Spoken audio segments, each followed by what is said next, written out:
आप मेरे यो है कि नहीं है? यहाँ अगर बता दीजिए यो है कि नहीं है? आप नहीं है? बहुत अच्छा। चेयरमैन साहब, एक सोशल मीडिया पे वीडियो वायरल हो रही है जिसमें जो है ईओ द्वारा कहा जा रहा है कि हम इस समय चार्ज पर नहीं है या फिर हम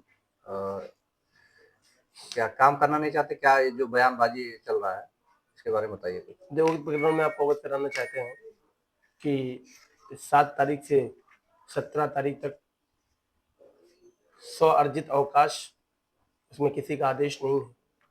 उन्होंने अपने मेडिकल से संबंधित एक व्हाट्सएप के जरिए से मुझे एक पत्र भेजा था कि मैं 17 तारीख तक कार्यालय नहीं उपलब्ध हुआ, मुझे डॉक्टर ने बेड रेस्ट की सलाह दी है। उसको मान लेते हैं।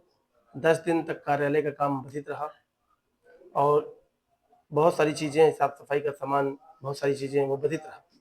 17 के बाद इनको कार्यालय आना चाहिए था। 17 से लेके आज तक इन्होंने कभी कार्यालय के बारे में या खुद के आने के बारे में या कार्यालय में क्या काम कर रहे हैं, कैसे कर रहे हैं, इसकी कोई जानकारी मेरे पास नहीं है। हमारे माननीय सभासदगण महोदय 17 तारीख के बाद से लगातार इनसे प्रयासरत हैं कि हम इनसे मिल के अपनी समस्या को अवगत करा लें, जनता की समस्या है उसको अवगत करा दें, लेकिन इन्होंने उनको भी समय नहीं दिया मिलने का। इसका मतलब साफ स्पष्ट है कि ये कार्यालय नहीं आते रहे। कल की घटना है, कल की घटना में ये है कि कल 11 सभासद लगातार कार्यालय में बैठे रहे, सुबह 10 बजे से लेकर लगातार आना जाना करके 4 बजे तक बैठे रहे और इन्होंने उन लोगों को गोल गोल बातों से घुमाया। उप जिलाधिकारी महोदय से भी बात हुई, एडीएम सर से भी बात हुई, सभी लोगों ने बात किया, उनका भी स्पष्ट कोई जवाब हम लोगों को नहीं प्राप्त हुआ।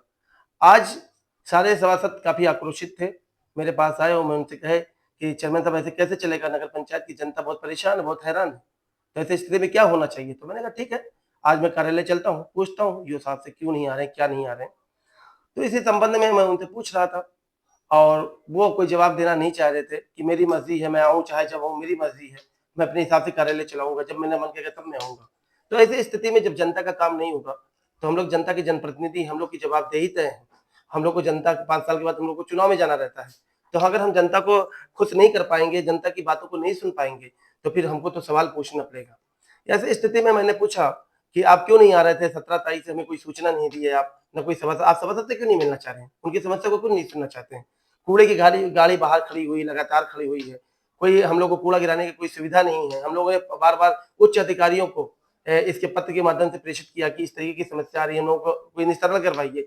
अभी ईओ साहब के बारे में लगातार 3 पत्र प्रेषित कर दिए, 4 महीने से 3 बार पत्र प्रेषित कर दिए, लेकिन कोई कार्रवाई अभी तक नहीं हुई।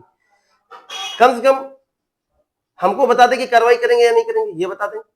और अगर इस तरीके से नगर पंचायत की जनता अपने आप को ठगा महसूस करेगी तो हम लोग को 5 साल के बाद चुनाव में जाना है। तो चुनाव में जब जाएंगे हम लोग तो हम जनता को क्या मुंह दिखाएंगे। अधिकारी तो मस्त है अपने आप में, लेकिन जनता को जवाब हमें ही देना है। ऐसी स्थिति में जब मैंने उनसे पूछा तो वो कह रहे थे कि मैं जा रहा हूं, तो मैंने कहा क्या आप नगर पंचायत की ईओ नहीं है, तो उन्होंने साफ स्पष्ट शब्दों में कहा कि नहीं, मैं नगर पंचायत का ईओ नहीं हूं। तो उस वीडियो को वायरल हो रही है और उन्होंने कहा कि वो भी चले गए वो, और चलने के बाद उसके बाद कुछ उसमें कहना नहीं है, सारी चीजें वीडियो में क्लियर ही है कि क्या कह रहे हैं क्या नहीं कह रहे हैं।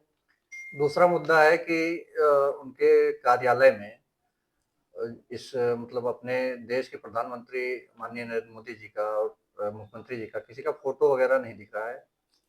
देखिए, जो सरकारी कार्यालय होते हैं उसमें माननीय प्रधानमंत्री जी का, माननीय मुख्यमंत्री जी का प्रोटोकॉल होता है, उनका फोटो लगा रहना चाहिए, ठीक है। हाँ, भाजपा का फोटो लगा है उसमें और हमने हमारे महापुरुषों का फोटो लगा है, ठीक है। अगर वो भाजपा का फोटो लगा हुआ है, कमल का फूल का लगा, उसको आप हटा दीजिए। अब हमारे महापुरुषों का फोटो हटा दीजिए, चलेगा। लेकिन माननीय प्रधानमंत्री जी जो संवैधानिक पद है, मुख्यमंत्री जी का संवैधानिक पद है, उसको कैसे आप कार्यालय से हटा सकते हैं। यह स्पष्ट है कि सपा के दूषित मानसिकता के ये अधिकारी हैं और इस तरीके का काम करना चाह रहे हैं नगर पंचायत में। तो मैं स्पष्ट बताना देना चाहता हूं कि समाजवादी की सत्ता नहीं है, समाजवादी की पार्टी की सरकार नहीं है, ये भारतीय जनता पार्टी की सरकार है, महाराज जी की सरकार है। आपको जनता के प्रति जवाबदेही आपकी है, आपको तय करना पड़ेगा। और जो ये माननीय मोदी जी का और माननीय योगी जी का जो फोटो हटा के इन्होंने इतना बड़ा मतलब कृत्य किया है, अनैतिक कृत्य किया है, इस पे तो तत्काल मैं तो जिलाध्यक्ष महोदय से आग्रह करना चाहता हूँ, माननीय त्र्यंबक तिवारी जी से आग्रह करना चाहता हूँ कि आप जिलाध्यक्ष होने के नाते इसको तत्काल आप इसको संज्ञान में लेके इनके ऊपर एफआईआर दर्ज कराइए। जिलाधिकारी महोदय से भी निवेदन करता हूं कि आप तत्काल इस एफआईआर दर्ज कराइए। ऐसे ऐसे अधिकारियों को सीधे जेल का रास्ता दिखाना चाहिए।